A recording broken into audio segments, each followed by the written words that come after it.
하나님의 말씀은 마태복음 6장 19절부터 24절까지입니다. 봉독하겠습니다. 너희를 위하여 보물을 땅에 쌓아두지 말라. 거기는 좀과 동록이 해하며 도적이 구멍을 뚫고 도적질하느니라. 오직 너희를 위하여 보물을 하늘에 쌓아두라. 거기는 좀이나 동록이 해하지 못하며 도적이 구멍을 뚫지도 못하고 도적질도 못하느니라. 내 보물 있는 그곳에는 내 마음도 있느니라. 눈은 몸의 등불이니 그러므로 내 눈이 성하면 온몸이 밝을 것이요 눈이 나쁘면 온몸이 어두울 것이니 그러므로 내게 있는 빛이 어두우면 그 어둠이 얼마나 하겠느냐. 한 사람이 두 주인을 섬기지 못할 것이니 혹 이를 미워하며 저를 사랑하거나 혹 이를 중히 여기며 저를 경히 여김이라. 너희가 하나님과 재물을 경하여 섬기지 못하느니라. 아멘. 기도하겠습니다. 하나님 아버지, 은혜를 감사합니다. 11월 첫 주일을 맞이하여 주님 앞에 경배와 찬양을 드리며 또한 하나님의 생명의 말씀을 들을 수 있는 복된 시간을 주시니 감사합니다. 귀를 기울여 주의 음성에 정말 주목하게 하시고 오직 하나님의 뜻대로 믿음의 길을 걸어갈 수 있는 우리 모두가 되게 하여 주시옵소서. 우리 구주 예수 그리스도 이름으로 감사하며 기도하옵나이다. 아멘.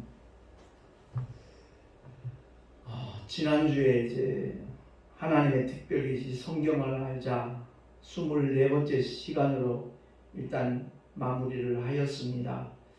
우리가 하나님을 섬길 때 성경을 통하여, 그래서 성경을 가리켜 하나님의 특별 계시라고 그러는데, 자연 계시를 통해서 하나님을 어렴풋이 알 수 있지만 특별 계시인 성경을 통해서 우리 하나님을 올바로 정확하게 알 수 있도록 하나님은 섭리하셨기 때문에 성경에 대해서 우리가 어떤 관점을 갖고 믿음의 길을 걸어가느냐, 이것은 대단히 중요한 문제입니다.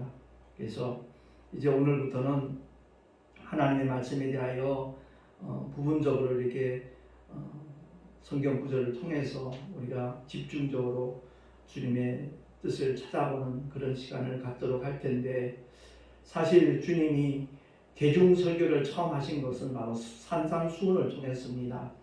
마태복음 5장, 6장, 7장을 통해서 주님은 산상수훈, 정말 주옥 같은 진리의 말씀들을 우리에게 일러주셨는데, 첫 번째는 우리 주님이 산상수훈을 통해서 율법을 강화하셨습니다.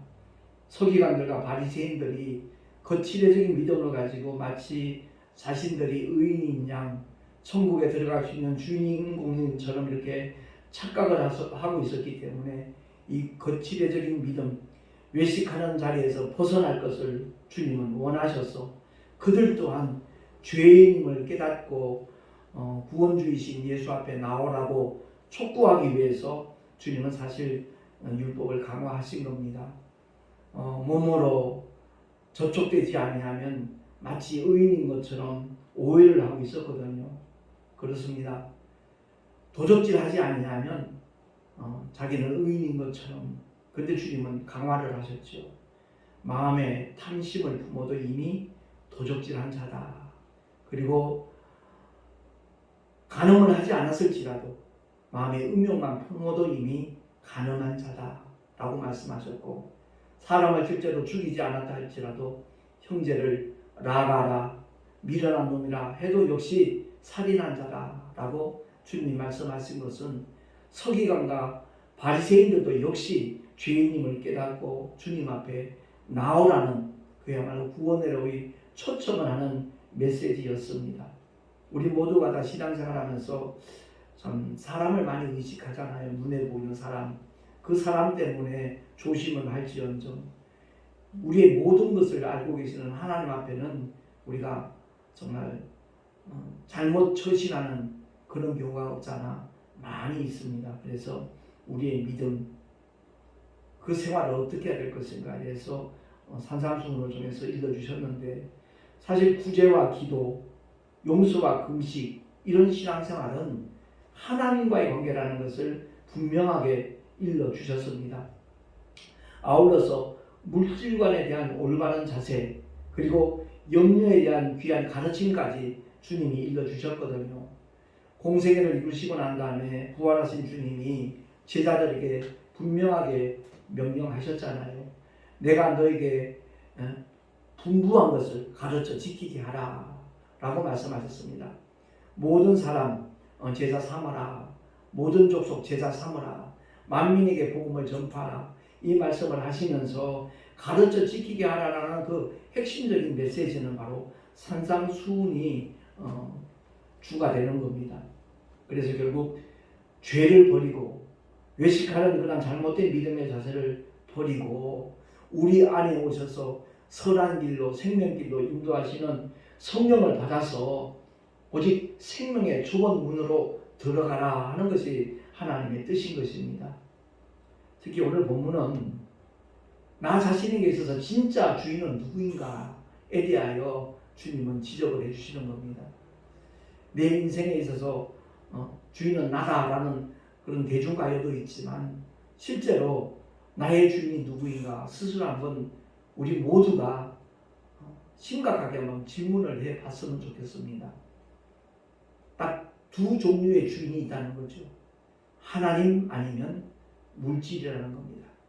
하나님 아니면 돈이라는 겁니다. 그렇기 때문에 우리 모두가 다 과연 내게 있어서 나의 진짜 주인은 누구인가?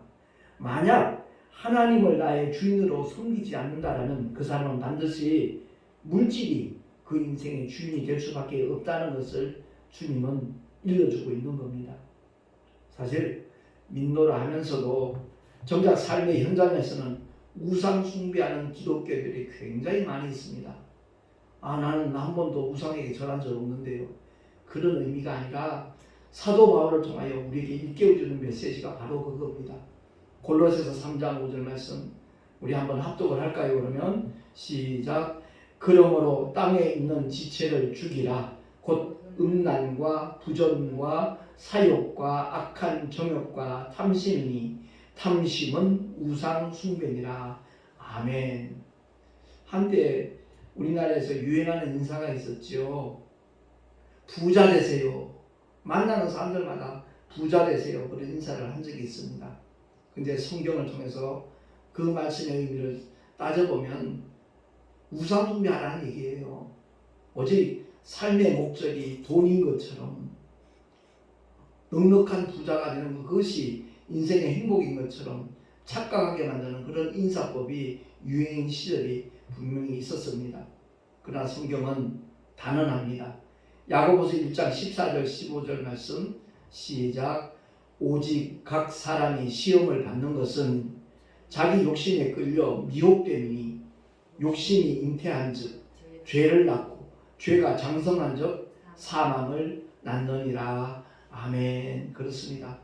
인간은 본능적으로 욕심이 있습니다. 근데 그 욕심이 잉태했을 때 그걸 낙태시키지 아니하면 죄를 낳습니다. 그리고 그 죄가 장성하게 되면 영원한 사망을 낳게 된다는 것을 야고보는 말씀하고 있습니다. 영원히 꺼지지 않는 불못, 둘째 사망의 해, 그것을 받지 않도록 하기 위하여 하나님의 독생자는 이 땅에 육신을 입고 오셨고 2000년 전 갈보리 언덕에서 물과 피를 십자가에서 다 쏟아주심으로 말미암아 그 모든 죄와 사망의 문제, 둘째 사망의 문제를 주님은 완벽하게 해결을 해 주셨습니다. 그렇기 때문에 우리가 믿음의 길 걸어가면서 현실적인 문제 때문에 마음이 흔들릴 수 있습니다. 그러나 거기에 빠지지 아니하고 오직 하나님의 말씀을 붙잡고 넉넉히 물리치고 이길 수 있는 하나님의 사람들이 많아진다면 우리 대한민국의 복음화는 그만큼 앞당겨질 수 있다는 것을 우리 모두가 깨달아야 될 것입니다. 디모데전서 6장 9절 10절 말씀에 보니까 부하려 하는 자들은 시험과 올무와 여러 가지 어리석고 해로운 정욕에 떨어지나니 곧 사람으로 침륜과 멸망에 빠지게 하는 것이라.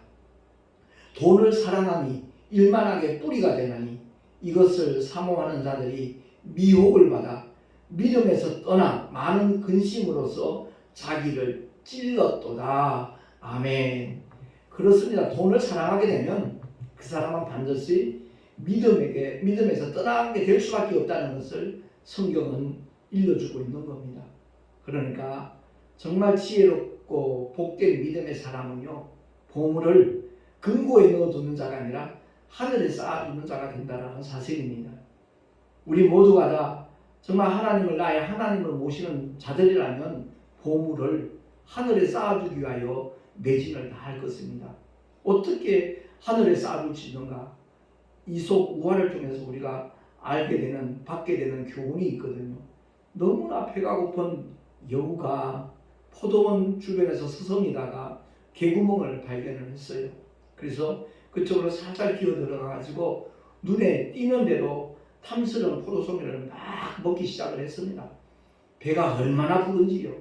근데 갑자기 인기척이 들리는 겁니다. 포도원 주인이 이렇게 포도원 한 바퀴 돌고 있는 거죠. 발각했다면 끝장나는 거니까 두려워 떨면서 숨어 다닙니다.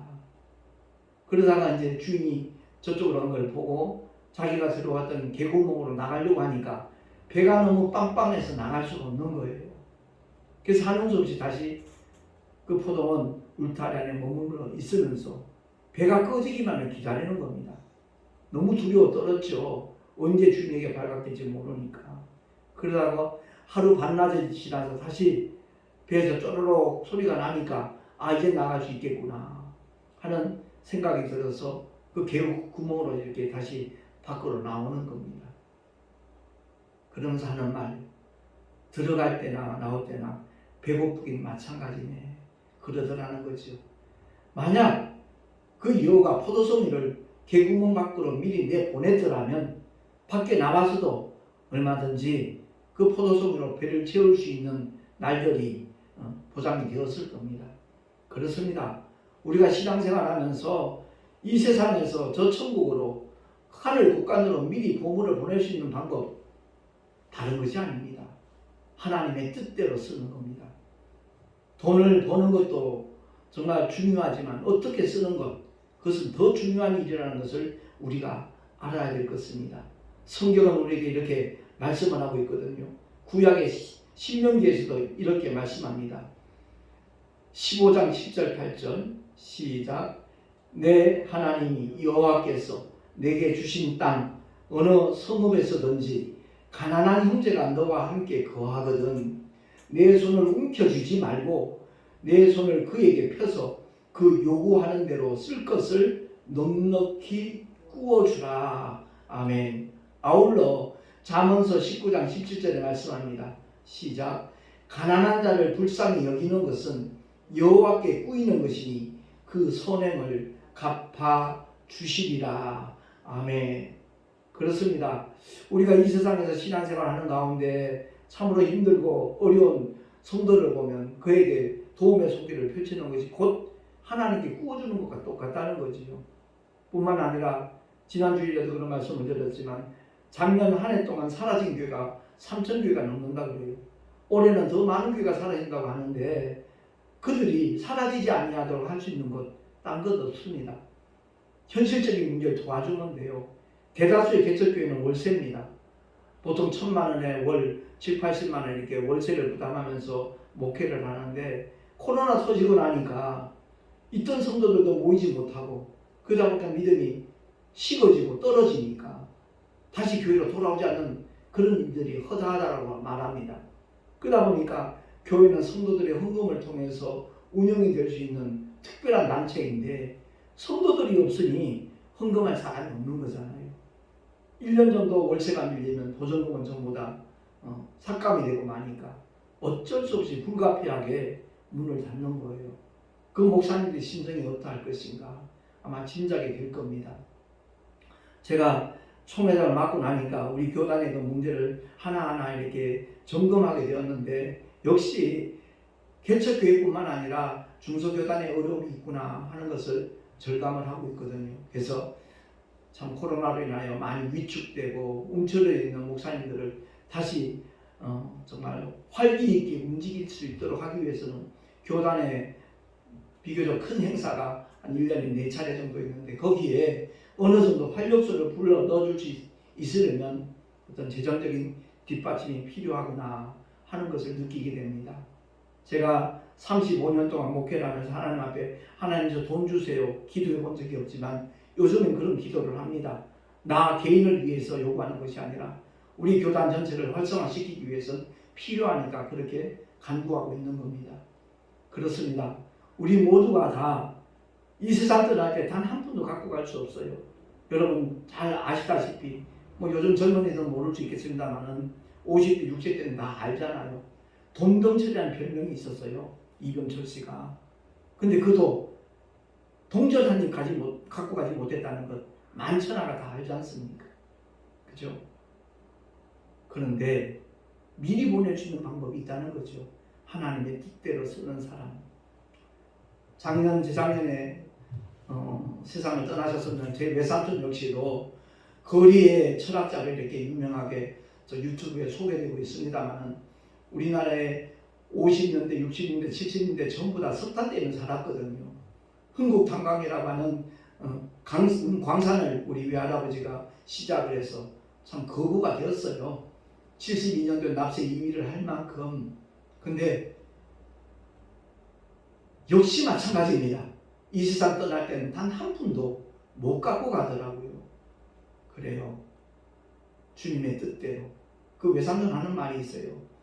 돈 쓰는 것 재밌다 그러지 돈 버는 재미를 몰라서 그래. 그런 말씀을 하신 적이 있어요. 그야말로 돈 버는 재미에 빠져버리면 아무것도 안 보인대요. 건강도 돌아보지 않고. 그러다 보니까 과로해서 돈을 써보지도 못하고 세상을 떠나는 그런 사람들도 우리 주변에는 얼마든지 있거든요. 물질관에 대해서 오늘 성경을 통하여 주님이 분명하게 깨닫게 하시는 것은 하나님과 물질, 하나님과 돈, 둘 중에 단 하나만이 주인이 될 수 있다는 겁니다. 하나님도 섬기고 돈도 섬기고 결코 그럴 수 없다는 거예요. 그렇기 때문에 우리 모두가 정말 누가 나에게 하나님이 되어야 될 것인가 잘 분별하고 지혜로운 선택을 하셔서 그야말로 하나님을 나의 하나님으로 모실 수 있는 복된 믿음의 주인공들이 될 수 있기를 예수 이름으로 축원합니다. 돈만 많으면 행복한 것 같지요. 행복할 수 있어요. 근데 그 행복은 유한한 거라는 거죠. 이 세상 머물러 있는 동안에만 가능한 것이지 이 세상을 떠나는 순간 더 이상 돈은 우리에게 기쁨이 될 수 없고 힘이 될 수 없고 위로가 될 수 없다는 것. 탈무드의 새 친구라는 그 메시지를 통해서도 우리가 알 수 있거든요. 그렇습니다. 오늘 본문의 말씀을 통해서 우리가 이 세상 살아가면서 가장 염려하는 게 뭐지요? 물질 때문에 염려해요. 무엇을 먹을까, 무엇을 마실까, 무엇을 입을까. 그것 때문에 염려하는 것이 대다수거든요. 근데 정작 하나님을 나의 하나님으로 모신다면 아무것도 염려하지 않는다는 거죠. 날마다 주님을 의지하고 기대하고 주님의 말씀대로 순종하기만 하면 주님이 분명히 그 모든 삶을 책임져 주신다는 것을 성경은 말씀하고 있는 겁니다. 물질과 하나님의 관계를 주님이 일러주시면서 이 마태복음 6장 마지막 절 33절 34절에 보면 이와 같은 결론을 내려주거든요. 너희는 먼저 그의 나라와 그의 의를 구하라. 그리하면 이 모든 것을 너희에게 더하시리라. 그러므로 내일 일을 위하여 염려하지 말라. 내일 일은 내일 염려할 것이요 한날 괴로움은 그날에 족하니라. 아멘. 근데 대다수의 염려하는 사람들은 내일 일뿐만 아니라 1년 후의 일까지 미리 앞당겨서 염려를 하거든요. 그러니까 하나님의 말씀과는 전혀 상관없는 삶을 살아가고 있으면서 나는 믿음이 있는 사람이다라고 주장을 하거든요. 얼마나 잘못된 모습인지 몰라요. 오늘 말씀을 통해서 과연 내 인생에 있어서 진짜 나의 주인은 돈인가 하나님인가 우리가 잘 살펴보고 주님이 원하시는 믿음의 길, 지혜로운 선택의 길 우리가 정말 힘있고 주저하지 아니하고 중단하지 않고 망설이지 않고 끝까지 달려갈 수 있는 하나님의 사람들로 살아갈 수 있기를 예수 이름으로 축원합니다. 저희 어머니가 이제 이번 주 중에 대구에서 모든 삶을 정리하시고 인천으로 오시는, 부천 송내 열방교로 오시는 이유는 다른 것이 아니라 급작스러운 현상들이 생겨난 거예요. 참 우리 어머니만큼 참 똑똑한 분도 없겠다 이렇게 생각을 했는데 갑자기 엉뚱한 말씀들을 하시는 거예요. 그래서 이게 심각한 치매 증세구나 하는 것을 제가 느꼈거든요. 근데 이제 내 우리 동생은 어제 엄마랑 통화했는데 정신 말짱하시던데 분명히 정상이던데 이런 얘기를 하는 거예요. 그래요. 우리 어머니가 치매 검사를 벌써 한 5번, 6번 받았는데 받을 때마다 정상이에요. 왜? 맑은 정신에서 시험을 보니까 테스트를 하니까 정상일 수밖에 없지요. 근데 그 기억이 딱 사라지는 순간에는 전혀 엉뚱한 말씀을 하시는 거예요. 제가 지난주에 월요일날 어머니를 만나러 대구에 갔다 왔거든요. 근데 어머니가 나를 기다리면서 많은 생각을 했대요. 왜 오려고 그러지? 내가 아무리 돈가스가 맛있다 그래도 이 돈가스 먹으려고 오는 건가? 그것 때문에 한참 생각을 했다는 거예요. 그래서 제가 내려가서 말씀드렸죠. 어머니가 제 칠순잔치를 꼭 해주시겠다고 분명히 송내로 가야 돼. 부천을 가긴 가야 되는데 어떻게 가야 할지 방법이 없어서 그거 좀 의논하고 싶어서 오라고 그렇게 말씀하셨는데 왜 내려온지 모른다고 말씀하시니까 저도 굉장히 당혹스러웠습니다. 그래서 내가 대구 내려갔다가 구미 동생을 만난 것도 어머니를 대전까지, 왜냐하면 토요일날 제가 대전에 동광장에 가서 말씀을 전하니까 거기까지만 모시고 오면 내가 어머니를 대동해서 부천으로 가면 되니까 그거 의논하려고 내려갔던 거죠. 그랬더니 전혀 기억이 안 나신다는 거예요. 그래서 알아보니까 그 치매 증세가 아주 가장 많은 분포도라는 거죠. 분명히 말짱했대요. 정확했대요. 조금도 틀림이 없었대요. 근데 한순간에 그 기억이 완전하게 사라져버리고 전혀 다른 사람으로 말을 한다는 거죠. 제가 통화를 하면서 굉장히 충격을 받았었거든요. 왜냐하면 갑자기 그러시는 거예요.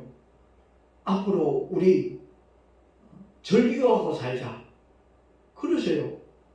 앞으로 전화도 하지 말고 안부 전화도 하지 말고 통화도 하지 말자.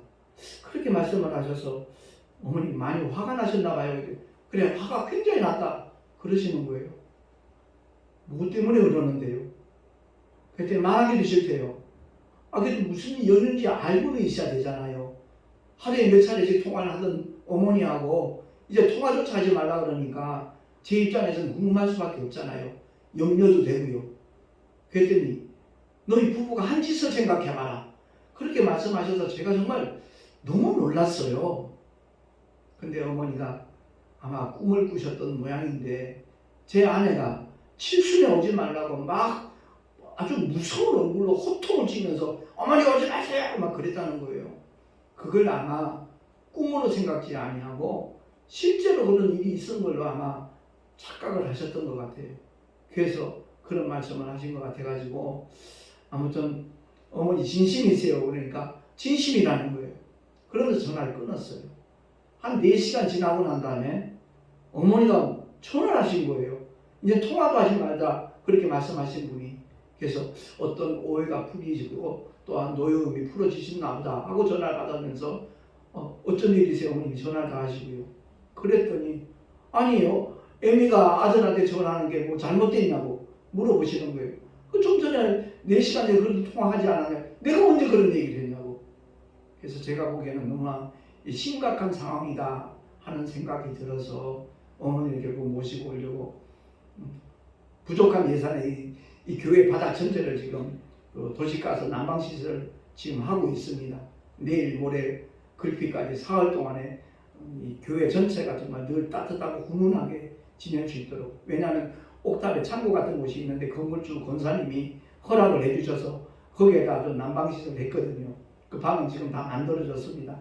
훈훈하고 따뜻하게 이렇게 편히 주무실 수 있도록. 그러나 낮 동안에는 저하고 같이 계속해서 교회에 머물면서 기도도 하고 전도도 하고 그리고 요 앞에 송내 그 남부역 쪽에 나가서 물티슈나 이렇게 껌 전단지나 마스크나 혹은 이제 카렌다까지 이렇게 나눠주면서 전도를 이렇게 어머니랑 함께 하려고 이렇게 약속을 했거든요. 제가 드리고 싶은 말씀은 다른 것 아닙니다. 우리가 어떤 목적을 가지고 움직이느냐, 이것이 굉장히 중요하다는 것. 정말 돈을 열심히 버는 것도 하나님의 뜻대로 쓰기 위하여 열심히 하는 사람은요, 우상숭배 아니지요. 탐심이 아니지요. 하나님의 뜻대로 쓰임받으려고 하는 거룩한 욕심을 가지고 있는 거죠. 그런 자들은 하나님이 분명히 기뻐하시고 복에 복을 더할 것입니다. 아무튼 오늘 이 메시지를 통해서 우리 모두가 스스로 한번 돌아봤으면 좋겠습니다. 과연 나의 주인은 누구인가? 돈인가? 하나님인가? 만약 돈 때문에 움직인다면 그 사람은 돈의 사람이고요. 하나님의 뜻 때문에 움직이는 거라면 그 사람은 분명히 하나님의 사람임에 틀림이 없을 겁니다.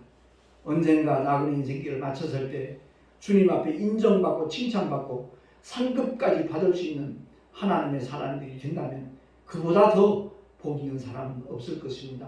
우리 모두 이와 같은 은혜를 사모하고 복 있는 믿음의 길을 끝까지 걸어가고 달려가는 우리 모두가 될 수 있기를 예수 이름으로 축원합니다. 기도하겠습니다. 하나님 아버지 은혜를 감사합니다.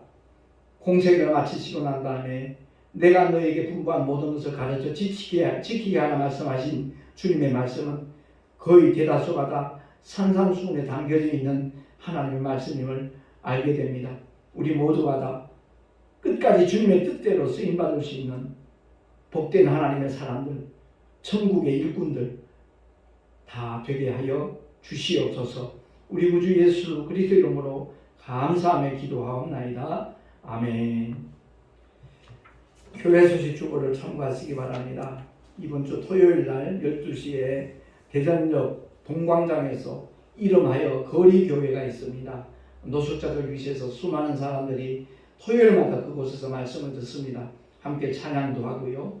그래서 그 목사님께서 저에게 한 타임 부탁을 해서 이번 토요일 날 대전으로 내려갑니다. 위에서 기도해 주시기를 부탁을 드리고요. 다음 주 화요일에는 교육자 원래회가 양평에 있는 참생명 전원교회 김남신 목사님 심호하시는 교회에서 있습니다. 위에서 기도해 주시면 참으로 감사하겠습니다. 드린 예물 위하여 잠시 기도하고 축도로 예배를 마치도록 하겠습니다. 거룩하신 하나님 아버지, 자기의 목숨처럼 아끼는 귀한 물질을 주님 앞에 예물로 드린 손길들이 있습니다. 11조와 여러 가지 모양의 헌물을 드린 믿음의 사람들마다 복되게 하시고 참으로 하나님의 영광을 위하여 구별되고 성벽에 쓰임받을 수 있도록 주께서 인도하여 주시옵소서. 이 예물이 쓰여지는 곳곳마다 주의 생명의 복음이 전파될 수 있도록 주님 역사하여 주시옵소서. 우리 구주 예수 그리스도 이름으로 감사하며 축복하며 기도하옵나이다. 아멘. 이제는 우리 주 예수 그리스도의 크신 은혜와 하나님 아버지의 영원하신 사랑하심과 보혜사 성령 하나님이 매주 교통 인도하시가 축복하시니 오늘 주의 생명의 말씀을 듣고 오직 하나님만을 나의 참 주인으로 섬기며 살아가리라 결단한 하나님의 사람들 머리 위에 그 가정과 자녀들과 경영하는 모든 일들 위에 주님께서 보혈로 각종을 세우신 주님의 모든 교회들 위에 지금으로부터 영원토록 함께 있을지어다. 아멘.